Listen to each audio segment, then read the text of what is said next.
Amados hermanos, es para mí un inmenso honor estar aquí enfrente de ustedes y un gran placer. No sé hace cuántos años fue la última vez que estuve aquí visitando a los hermanos y ahora el Señor me regala este momento de volver a estar con ustedes después de tantas cosas que han estado sucediendo. Y son muchísimos, muchísimos los recuerdos que me llegan a la mente ahora que los estoy visitando de nuevo, ver caras que hace muchos años no veía y gozarme con ustedes en lo que el Señor ha estado haciendo en medio de ustedes desde la primera vez que estuve aquí, hace muchos años sudando lo mismo que estoy sudando ahora. Recordaba con Carlos esa vez que vine la primera vez allí en la casa del pastor y cómo ese calor me hacía sudar impresionante allí con nuestro querido hermano el pastor Leal. Y bueno, precisamente algo de eso vamos a estar hoy meditando en la palabra de Dios. No sé, espero que algunos de ustedes hayan escuchado alguna vez el nombre de Ted Turner. Ted Turner es un magnate, un hombre muy rico y muy influyente, muy poderoso en los Estados Unidos, entre otras cosas porque es el dueño de varios y muchos canales de televisión, de radio, entre ellos el canal de noticias CNN. Y ese canal de noticias, junto con otras cosas que él obtiene, promueven todo tipo de creencias contra el cristianismo. Hay una razón por la cual este hombre y las propiedades que él tiene van en contra del cristianismo. Y es porque él nació en un hogar cristiano. Sus padres le enseñaron la palabra de Dios. Él iba a la iglesia como nosotros y nuestros niños hoy. Y siendo él cristiano, joven, niño, adolescente, su hermana Mary Jane tuvo una enfermedad dolorosísima, lupus eritematoso sistémico, que finalmente produjo su muerte. El razonamiento que tuvo Ted Turner es: a mí me están enseñando que Dios es todopoderoso y me están diciendo que Dios me ama. ¿Cómo es posible que un Dios todopoderoso y que un Dios que ama como ustedes enseñan sea capaz de matar a una persona como mi hermana, siendo ella tan joven y tan inocente? Eso fue lo que trajo el punto de quiebre en la vida de Ted Turner, por lo cual él se declaró ateo y de ahí en adelante empezó su campaña en contra del cristianismo y todos aquellos que enseñamos que Dios es bueno, que Dios es todopoderoso y amoroso. Hoy estamos en tiempos muy difíciles. Muchos hemos perdido familiares. Muchos hemos padecido la enfermedad. Muchos hemos perdido nuestros capitales en negocios a causa de la pandemia. Son tiempos difíciles. Son tiempos de mucho sufrimiento. ¿Qué es lo que nosotros vamos a hacer en tiempos de sufrimiento cuando el Señor trae aún a nuestras vidas, a nuestros hogares y a nuestros familiares dolor? ¿Es Dios realmente tan poderoso como la Biblia enseña? ¿Dios realmente me ama? ¿Y cómo un Dios que es poderoso y que me ama permite que todas estas cosas me sucedan? Eso mismo que nos podemos estar preguntando hoy era lo que se preguntaba el pueblo de Dios en el exilio. El pueblo de Dios por muchos años vivió recibiendo las bendiciones de Dios, entraron poderosamente a una tierra que no era la de ellos y Dios se la dio, una tierra donde fluye leche y miel, y ellos disfrutaron de las bendiciones de Dios, de la propiedad de la tierra, la presencia de Dios en medio de ellos por medio del templo. Y sin embargo, estos hombres una y otra vez pecaron contra Dios. Dios levantó reyes, algunos buenos, otros malos, pero en todo esto envió profetas una y otra vez diciéndole al pueblo: arrepiéntanse, arrepiéntanse, arrepiéntanse. Y el pueblo no se arrepentía. Les envió profetas diciendo: si ustedes no se arrepienten, yo voy a traer castigo sobre sus familias, castigo sobre esta tierra. Voy a traer quien los despoje de las tierras y los saque y sean ustedes exiliados. Y aún así el pueblo siguió desobedeciendo a Dios. Finalmente Dios cumplió su promesa, cumplió sus amenazas, y el pueblo de Dios fue completamente destruido, y los pocos que sobrevivieron fueron sacados. Y vivían en el exilio, vivían muchos de ellos como esclavos, completamente arruinados. La gente se burlaba de ellos y de su fe. ¿Dónde está tu fe? ¿Dónde está tu Dios? ¿Dónde está ese Dios que tú dices que es todopoderoso? ¿Dónde está ese Dios que tú dices que te ama? Entonces no solamente tenemos esos pensamientos internos que nos hacen preguntarnos ¿dónde está Dios cuando sufrimos? Sino que además la gente de afuera también dice lo mismo: ¿dónde está tu Dios? El pasaje que vamos a leer hoy es un pasaje que Dios inspiró en las personas que estaban teniendo este sufrimiento en el exilio para prepararlos, porque Dios iba a hacer otra vez algo asombroso. Siendo ellos un pueblo débil, un pueblo que no tenía ejército, un pueblo que no tenía ni siquiera ánimo de pelear, un pueblo que estaba completamente débil, completamente postrado, Dios, sin que ellos hicieran nada y sin que ellos merecieran nada, los recogió de nuevo y los volvió a meter en la tierra prometida. Pero antes de eso está el libro de los Reyes. El libro de los Reyes lo inspiró Dios para animar y preparar a su pueblo para entrar en la tierra prometida. Vamos entonces a leer ese pasaje del libro de los Reyes. Ahora, el relato que vamos a leer hoy, aunque fue escrito en el exilio, fue escrito contando historias que habían sucedido al pueblo de Dios antes del exilio, cuando todavía estaban en la tierra que Dios les había dado.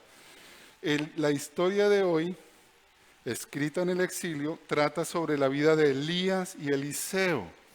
Elías y Eliseo son dos personajes muy interesantes porque Elías y Eliseo fueron levantados como profetas para hablar al pueblo, para advertirle precisamente al pueblo de dejar de cometer idolatría. ¿Qué era lo que estaba pasando en esos tiempos en el pueblo de Dios? El pueblo de Dios se había distraído tanto en los negocios del mundo y había recibido todo lo que eran los parámetros del mundo y los habían convertido en los parámetros de su propia vida. Ellos estaban adorando a Baal. ¿Y cuál es la promesa que Baal hacía? Mucho dinero, salud y placer. Todo aquel que adorara a Baal iba a tener dinero, iba a tener placer, iba a tener salud y bienestar. Y las personas empezaban a adorar a Baal porque ellos querían tener dinero, ellos querían tener salud, ellos querían tener placer. Era tan esparcido en el pueblo de Israel el culto a Baal que casi ni siquiera se podía decir quiénes eran los que tenían realmente como su tesoro, como su salud y como su placer a Dios.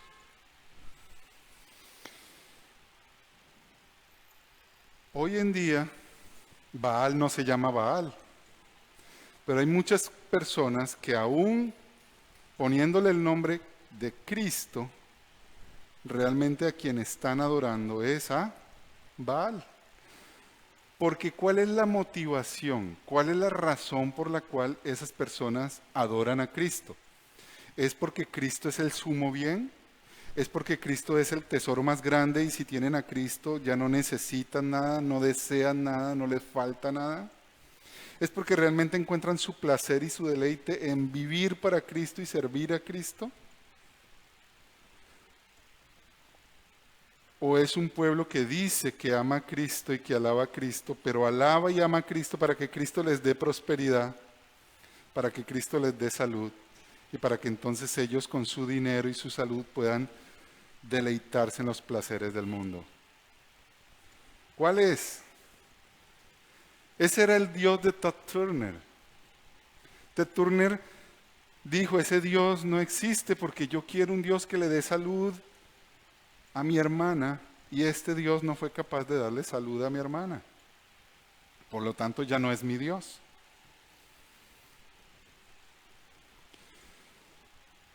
Vamos a ponernos en pie y vamos a leer Segunda de Reyes, capítulo 8, versículos del 7 al 15. Segunda de Reyes, capítulo 8, versículos del 7 al 15.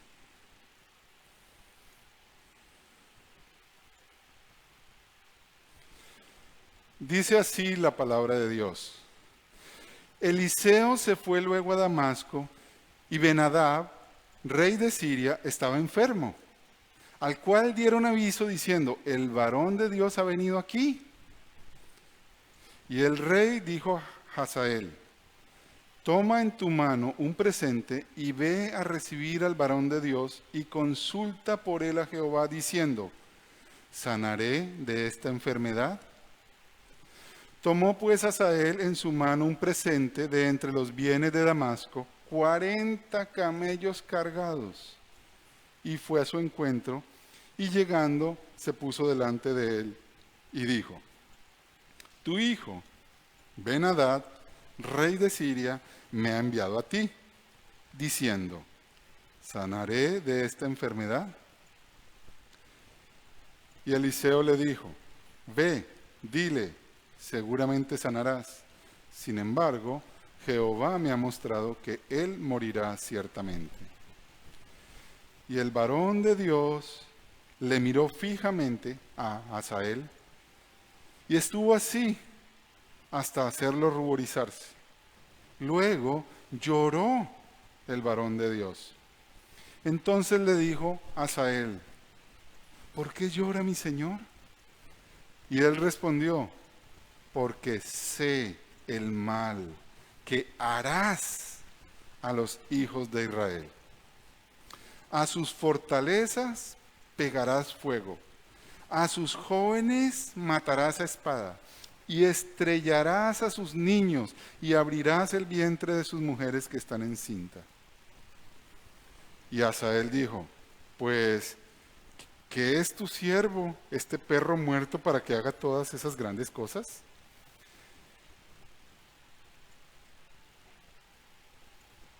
Y respondió Eliseo, Jehová me ha mostrado que tú serás rey de Siria.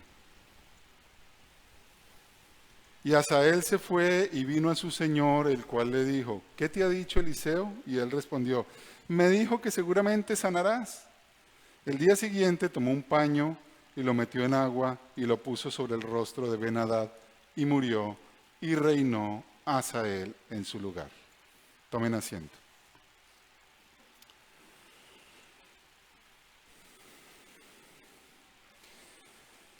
Amado Señor y Dios, queremos suplicarte hoy que tu palabra que tiene poder nos dé el poder para entender quién eres tú, para gozarnos en quién eres tú, para enamorarnos más y más de ti y para convocarnos a servirte, que toda nuestra vida sea para el servicio tuyo, porque tú eres digno de toda la alabanza, porque tú eres bueno, porque tú eres maravilloso, porque tú eres nuestro Salvador, porque tú eres todopoderoso, porque queremos vivir para tu gloria. Te lo pedimos en Cristo Jesús. Amén.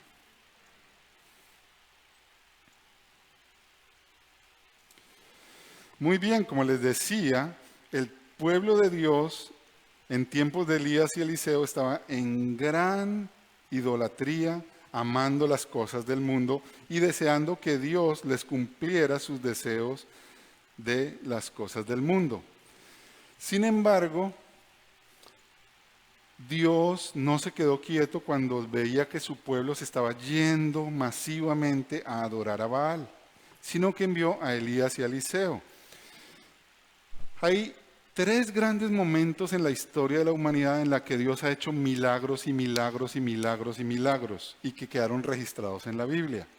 El primero de ellos fue cuando Dios salvó a su pueblo de la muerte en Egipto y también los liberó de la esclavitud de los egipcios. En ese tiempo Dios hizo grandes milagros que asombraron a todo el mundo conocido de la época. El segundo momento es este momento. En tiempos de Elías y Eliseo hizo Dios tantos milagros para liberar a su pueblo y para rectificar el corazón de ellos, para destorcer el corazón de ellos que estaban yéndose en la adoración a Baal y regresaran a la adoración a Dios. El tercer momento en que Dios hizo grandes milagros también para destorcer el corazón de su pueblo y traerlo nuevamente a la adoración a Dios fue en tiempos de Jesucristo.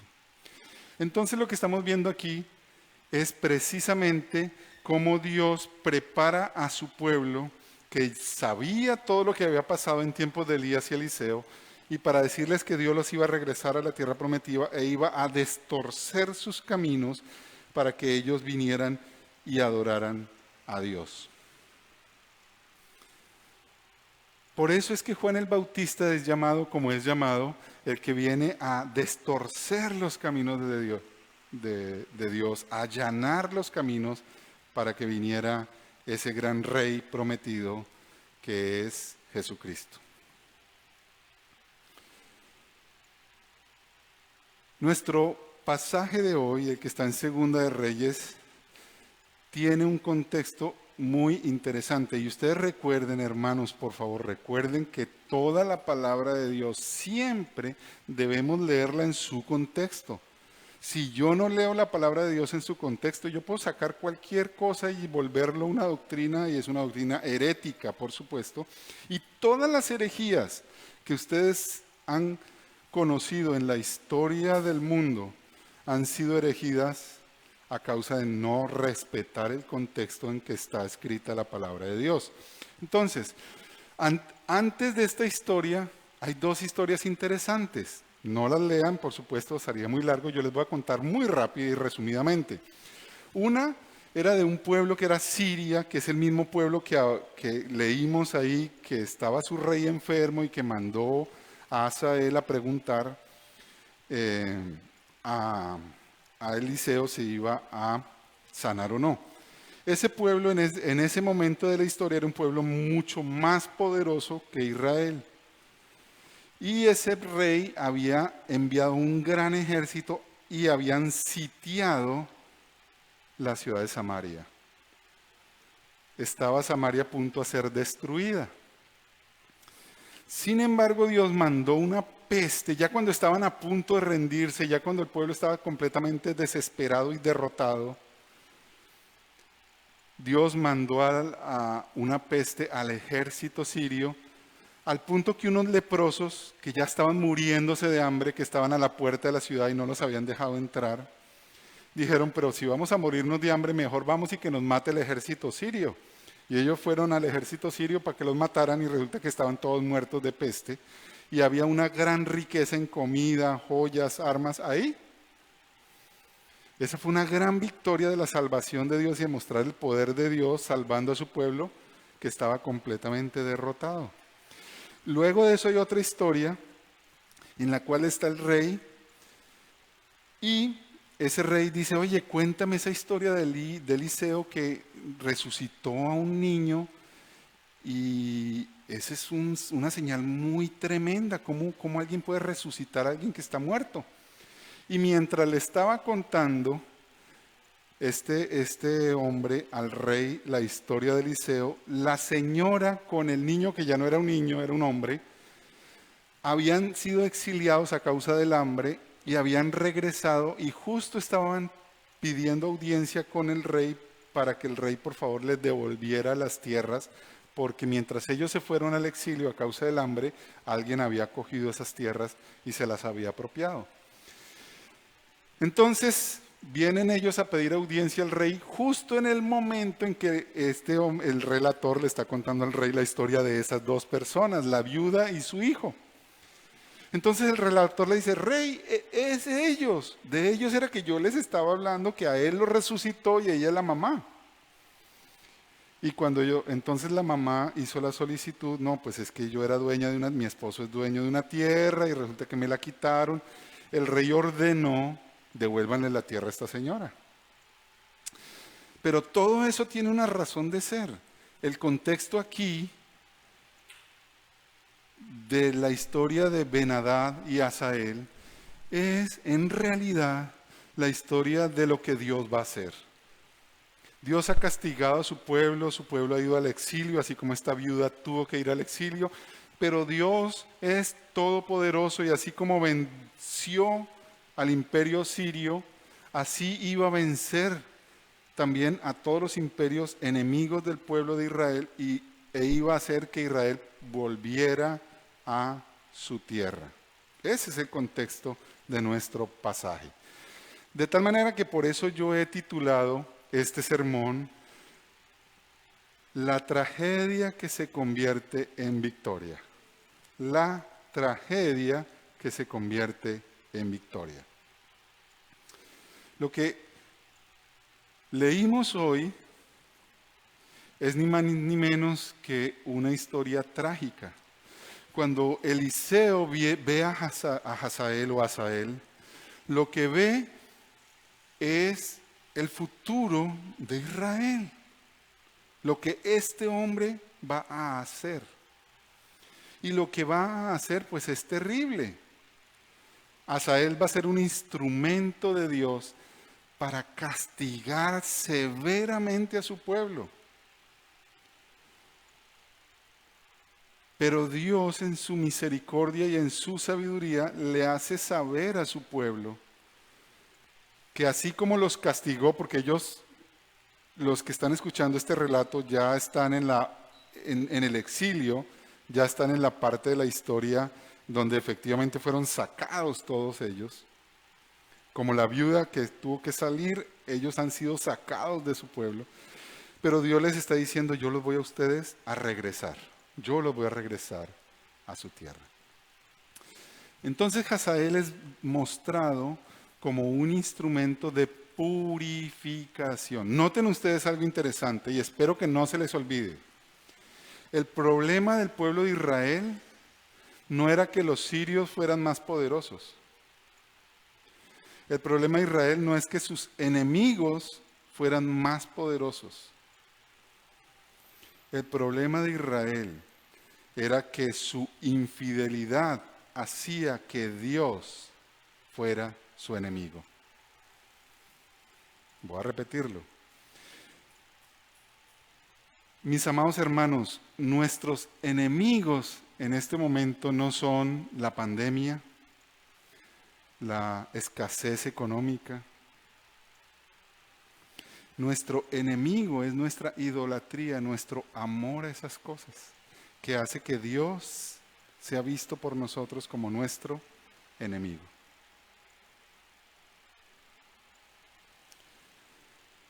Si Dios me quita la vida, si Dios me manda esta enfermedad, si Dios me manda esta ruina, entonces ese no es mi Dios. Nos convierte en enemigos de Dios. Y lo que está haciendo Dios es sacudiendo a su pueblo y sacudiéndonos a nosotros para que ustedes y yo despertemos y Él diga, mírenme, oiga, mírenme, ¿quién soy yo? ¿Quién soy yo? Yo soy el que los ama. Yo soy el Todopoderoso. Yo soy el que envió a mi Hijo a morir en la cruz para salvarlos a ustedes. Yo soy el que derramé mi sangre. Derramé mi sangre, mi cuerpo fue crucificado y partido a flagelazos para que ustedes fueran salvos. El problema no es que ustedes ahora estén enfermos, porque yo he derrotado hasta la muerte. ¿De qué tienen miedo si están enfermos? ¿De morir? ¿Y qué si mueren? Yo he derrotado a la muerte. Ustedes resucitarán. ¿A qué le tienen miedo? ¿A la escasez? ¿A la pobreza? Yo siendo rico me hice pobre para que ustedes sean enriquecidos en mí. Tengan por seguro que si yo soy su tesoro, ustedes lo tienen todo. Si ustedes me tienen a mí, ustedes lo tienen todo. Ustedes son los más ricos de toda la tierra, porque yo soy su tesoro. Eso es lo que está haciendo Dios aquí, cuando está hablando a Hazael y así hablándonos también, hablando de Hazael y así hablándonos también a nosotros.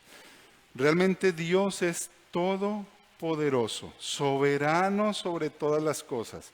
Así como Él hizo que justo en el momento en que estaba hablando el mensajero al rey acerca de la viuda y el que había resucitado, en el mismo momento que estaban ahí, así como Dios le dio el poder a Eliseo de ver todo lo que iba a hacer Hazael en contra del pueblo de Dios, aún así, lo que ustedes y yo debemos entender es que Dios está en control de todo. Nada se escapó de su control. De hecho, Él fue el que determinó que todas esas cosas pasaran. Entonces, mis hermanos, no es que a Dios le está faltando el poder para acabar con esta pandemia. No es que Dios estaba por ahí distraído y la pandemia entró al mundo y a nuestras vidas. No es que Dios nos haya dejado de amar y entonces ahora esté castigándonos con esta pandemia para destruirnos. Eso no es lo que está pasando. Lo que está sucediendo es que Dios está usando todo esto para purificarnos, como lo hizo con el pueblo de Israel. Que revisemos dónde está nuestro corazón. ¿A quién es a quien realmente estamos amando? ¿A quién estamos amando, mis hermanos? Eso es un propósito de purificación de Dios para nuestras vidas. Lo segundo es ver cómo Dios usa en el pasaje al malo contra el malo. Entonces, Ben-Hadad había sido un rey perverso contra el pueblo de Israel. Para castigar a Ben-Hadad, Dios usó a otro igual o peor de malo que fue Hazael. Y Hazael vino y mató a Ben-Hadad. De tal manera que ustedes y yo no tenemos que tener miedo por las guerras y rumores de guerras, porque Dios está en control y Dios está usando al malo para castigar al malo.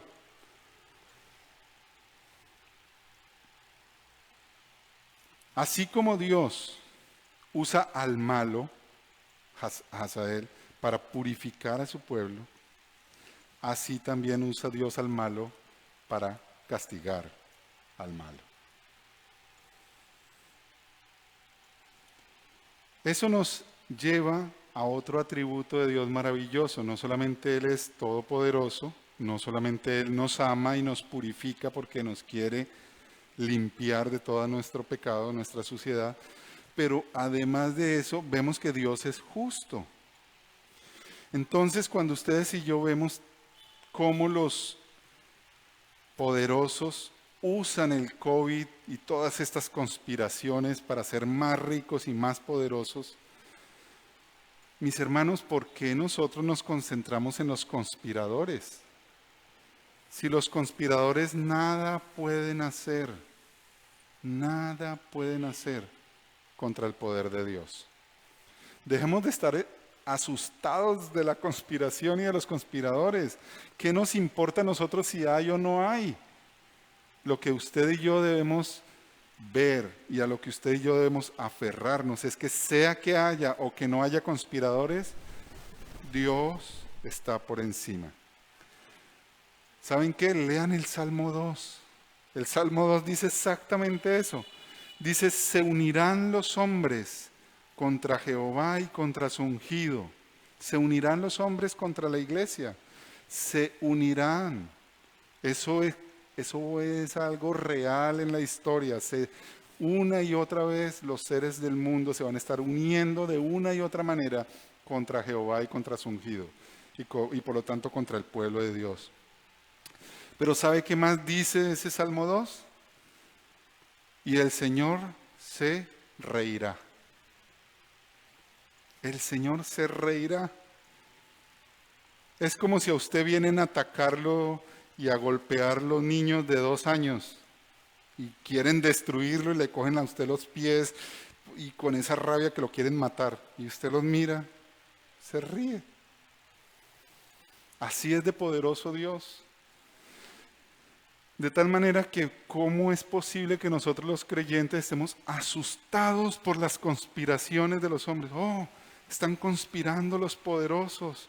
¿Qué hacemos? ¿Nos ponemos, no nos ponemos la vacuna? ¿Qué hacemos? ¿Seremos víctimas de esa conspiración? Oh, ¿qué vamos a hacer?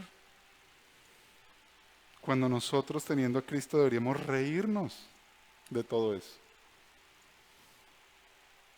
¿Qué conspiración puede contra Cristo? ¿Por qué vamos a estar asustados? ¿Qué vergüenza nos debe dar frente a Dios que estemos asustados sabiendo nosotros quién es Dios? Que es todopoderoso.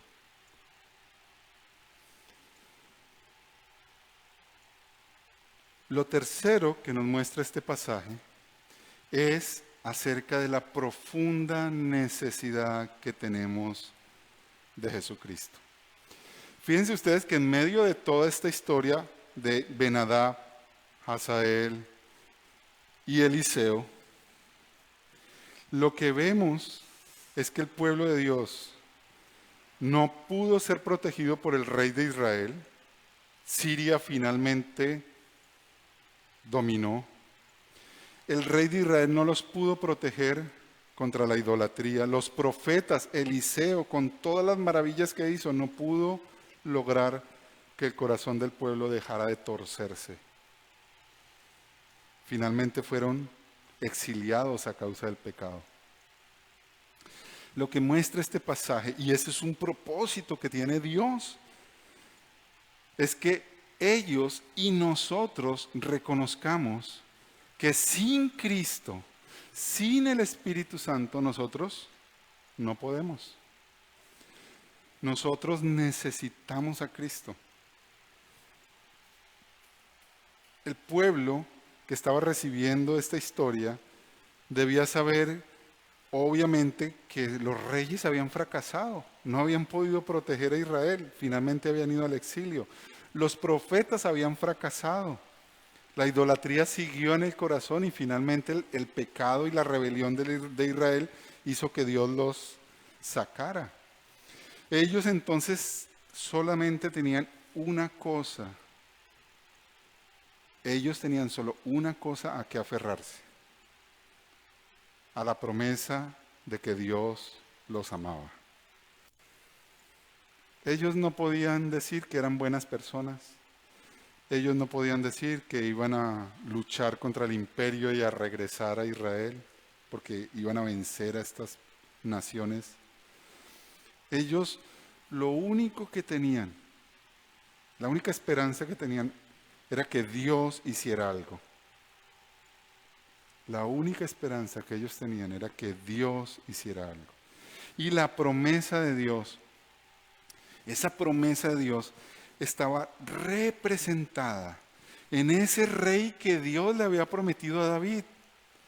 Porque recuerden, Dios le había prometido a David que de su descendencia vendría uno que sería rey eterno, que sería rey de justicia, que sería rey de paz, que sería un rey que vencería a todos los enemigos del pueblo de Dios. Eso que en el tiempo de la deportación era una promesa, hoy ustedes y yo sabemos que es un cumplimiento, porque ustedes y yo sabemos quién es ese rey descendiente de David que venció a todos los enemigos y ya venció a todos los enemigos. Lo hemos cantado, hermosas canciones hoy, gracias.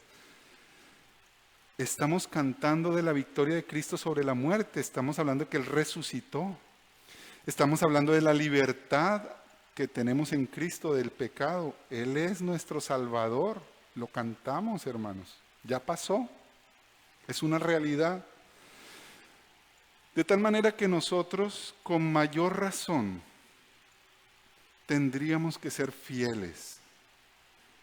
Porque si estas personas del Antiguo Testamento se desviaban a adorar a Baal sin haber conocido el gran amor de Dios que entregó a su propio Hijo, el gran amor de Cristo que derramó su sangre, ellos todavía no han visto el poder de Cristo resucitado, venciendo la muerte. Ellos todavía tenían alguna disculpa, aunque no hay disculpas, pero digo yo, para desviarse. Pero ustedes y yo, mis hermanos, ustedes y yo que sí conocemos la victoria de Cristo, que sí conocemos su gran amor y su poder. Este es un llamado para que nosotros realmente nos postremos en arrepentimiento a causa de nuestra idolatría e ingratitud, nuestra falta de sabiduría, de no ver a Dios y a Cristo. Pero también que usted y yo nos postremos en agradecimiento, porque a pesar de nuestra infidelidad,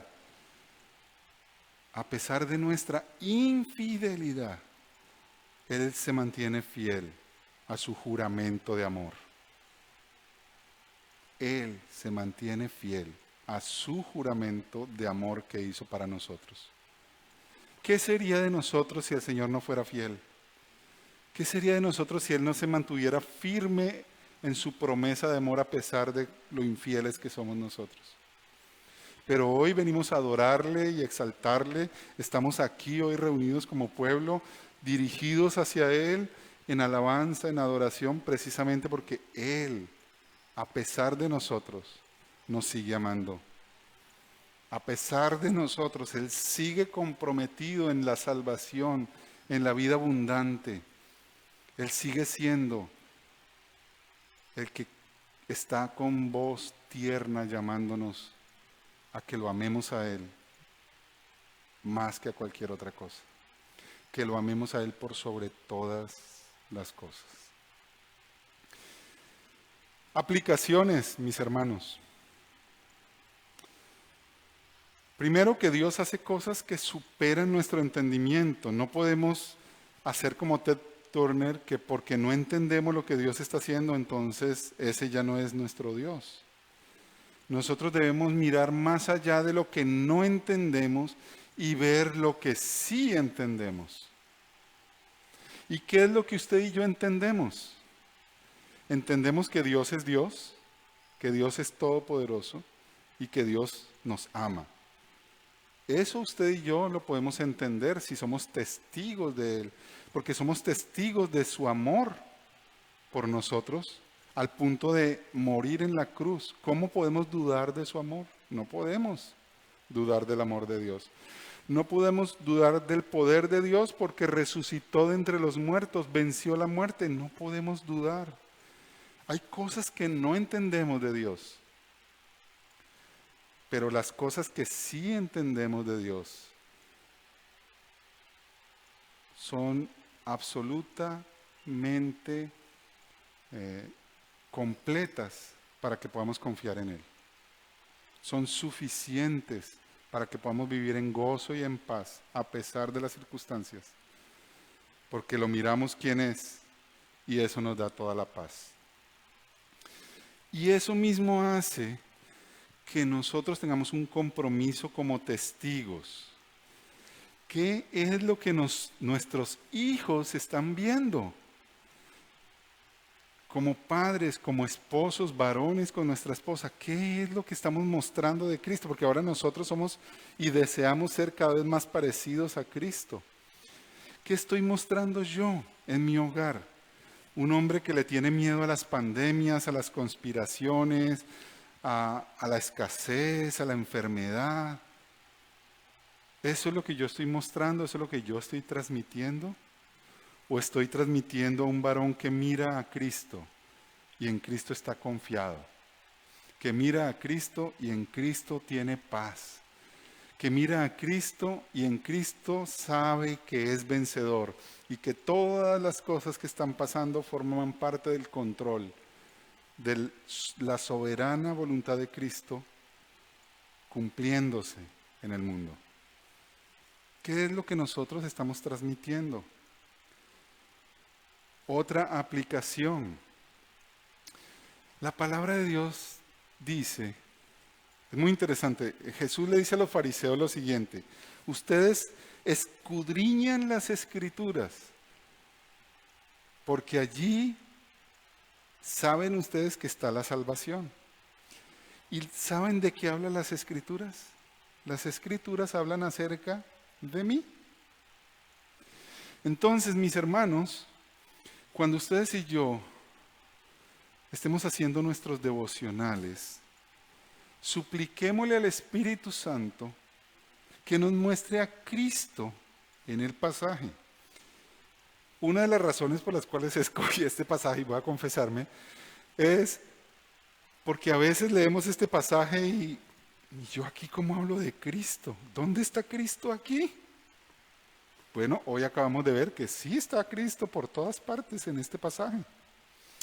Entonces, pidámosle al Señor que en todo lo que leemos de la palabra de Dios, que en todo lo que enseñemos en nuestros hijos, que todo lo que enseñemos en la iglesia, los pastores, los líderes, de cualquier lugar de la Biblia, nosotros podemos y debemos ver a Cristo. Y es solo en Cristo que hay poder de Dios para esperanza, para salvación, para gozo y para paz. No hay otro mensaje en el que nosotros podamos descansar y tener paz y gozo. No lo hay. Solo en Cristo tenemos esa paz y ese gozo. De tal manera que pidámosle al Señor, eso no es fácil. O sea, no es que ahora ustedes van a ponerse a juzgar a los pastores. Usted no mostró que eso no es fácil. Yo llevo 8 años intentando ver a Cristo en el pasado y a veces me bajo el púlpito y digo, no lo logré, no lo hice. Es muy fácil porque ahora me dieron a escoger y yo puedo escoger uno de los pasajes que hay más o menos. Pero si ustedes escucharan todos mis sermones habrán dicho, ve, ese dijo eso, pero aquí no lo vi.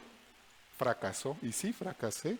A veces no puedo, no encuentro la manera de mostrar a Cristo en el pasaje. Pero debemos procurarlo y debemos pedirle, Señor, ayúdame a ver y ayúdame a enseñar a Cristo en este pasaje.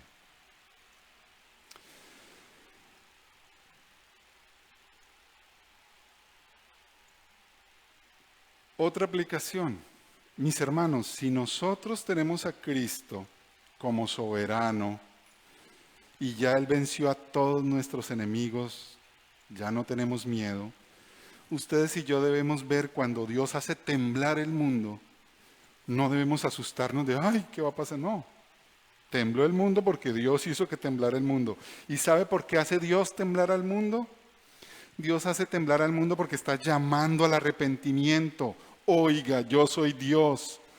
Esta pandemia le ha movido los cimientos a todo el mundo, menos a los cristianos. Porque usted sabe quién es, usted sabe de dónde viene, usted sabe a dónde va. Y eso no puede cambiar, porque todo eso está en Cristo. Entonces en un terremoto todo el mundo se asusta, pero usted no. Pero usted no se asusta, pero usted sí tiene una tarea. Dios está haciendo temblar el mundo para llamar al arrepentimiento. Y entonces, ¿qué es lo que un creyente en Cristo hace? Aprovecha ese terremoto que está compungiendo los corazones de los hombres, que les está derribando sus cimientos para predicar aquel que es la roca en la cual no hay terremotos, en la cual no hay temblores, en la cual no hay temor, en la cual no hay derrota, que es la roca en la que usted ha construido, en la que usted tiene sus cimientos. Nosotros tenemos que ver estos tiempos como los tiempos en que Dios nos está dando la oportunidad de predicar a Cristo como nunca antes la hubo en la historia reciente. Muchos de nosotros así ya con canitas decimos, oye, yo esto nunca lo había visto. La primera vez que esa pandemia es mundial. Probablemente ustedes van a ver otras. Esperemos que no, pero Dios de pronto sí va a simbrar otra vez el mundo. Y ustedes tienen que estar equipados para reconocer que es el momento de hablar de Cristo. Que Cristo está haciendo temblar a los hombres porque está llamando al arrepentimiento y está enviando a su iglesia a hablar del Señor.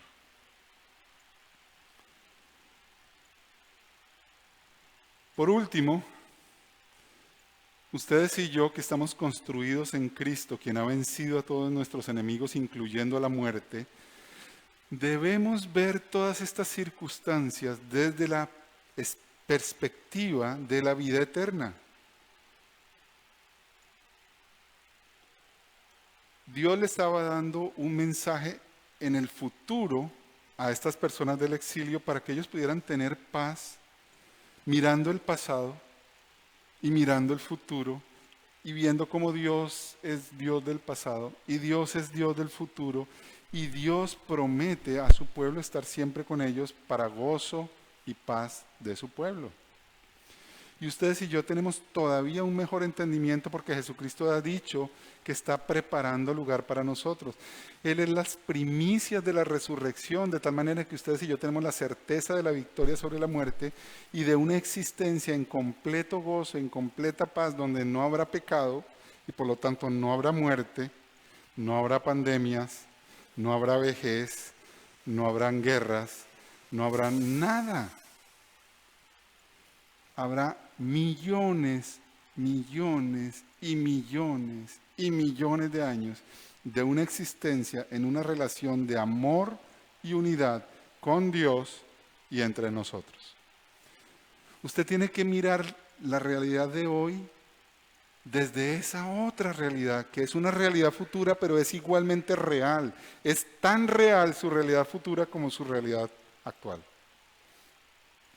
En otras palabras, usted tiene que hacer lo que hizo Pablo, de que él, cuando consideraba ese momento duro que le tocó vivir a él, encarcelado, flagelado, perseguido, cuando levantaron calumnias contra él, bueno, se me olvidó la palabra, y en todo eso, él podía decir, esto es una breve tribulación momentánea, comparado con lo que tengo allá en la vida eterna. Hagamos lo mismo.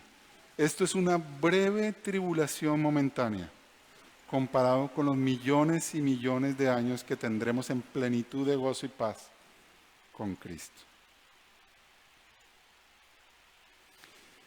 Por todo esto, mis hermanos, ustedes y yo debemos ser testigos de que este tiempo tan terrible para los creyentes realmente es un tiempo de victoria. Oremos. Señor nuestro Dios, queremos pedirte perdón, Señor. Queremos pedirte perdón en primer lugar porque nuestro corazón muchas veces se tuerce y en lugar de tenerte a ti como nuestra riqueza más grande, buscamos ser felices con la riqueza del mundo. Que en lugar de saber que en ti y solo en ti tenemos todo nuestro bienestar y nuestra salud, que es una salud que es eterna, nos dejamos asustar porque perdemos la salud en este mundo y porque a veces deseamos para nosotros y nuestros seres queridos salud y no la encontramos. Y perdónanos porque a veces creemos que vamos a ser felices y llevar una vida placentera en este mundo, cuando en realidad tú eres nuestro sumo placer y es un placer que nunca dejará de existir. También queremos pedirte perdón, Señor, porque nos dejamos atemorizar y amedrentar por las cosas que suceden en este mundo que tú estás mandando a este mundo y en las cuales tú tienes todo el control. Perdónanos porque cómo es posible que nos asustemos cuando tú nos dices que no tenemos nada, ninguna cosa de que estar asustados, porque tú eres nuestro protector, porque tú has vencido a todos nuestros enemigos, porque no existe nada que nos destruya y porque también eres nuestro proveedor y nada nos faltará hoy ni jamás. Entonces perdónanos por estar así a veces tan asustados, Señor. Y queremos suplicarte más bien que podamos verte a ti todo el tiempo, que podamos verte a ti en toda la palabra de Dios y que podamos verte a ti obrando en la historia de la humanidad cuando leemos las noticias, cuando observamos lo que pasa en el mundo. Ayúdanos a verte a ti como el Rey soberano que está en control de todas esas cosas. Ayúdanos a verte a ti que has hecho un juramento de amor para nosotros y que a pesar de que nosotros no lo merecemos, tú te mantienes fiel a ese juramento de amor que has hecho en Cristo. Y que entonces nosotros podamos descansar en ti, gozarnos en ti, cantar alabanzas a tu nombre todos los días, desde que nos levantamos hasta que nos acostamos, y aun que en nuestros sueños estemos cantándote alabanzas a ti, llenos de gozo y de paz, Señor. Y también queremos suplicarte que nos ayudes a encontrar la forma de ser testigos tuyos, de proclamar las buenas noticias de salvación en Cristo a este mundo que está tan perdido y tan asustado. Porque ellos definitivamente no tienen a esa roca y sus vidas se mueven y se caen sus cimientos. Todas sus columnas vienen abajo porque no están en la roca. Pero tú nos has puesto a nosotros para que les hablemos de Cristo, para que les mostremos a Cristo con nuestro gozo, nuestra paz y nuestra vida orientada hacia Él. Entonces ayúdanos, Señor, a poder predicar de Cristo en estos tiempos en que tantas personas lo necesitan tan desesperadamente. Imploramos estas cosas en Cristo Jesús. Amén.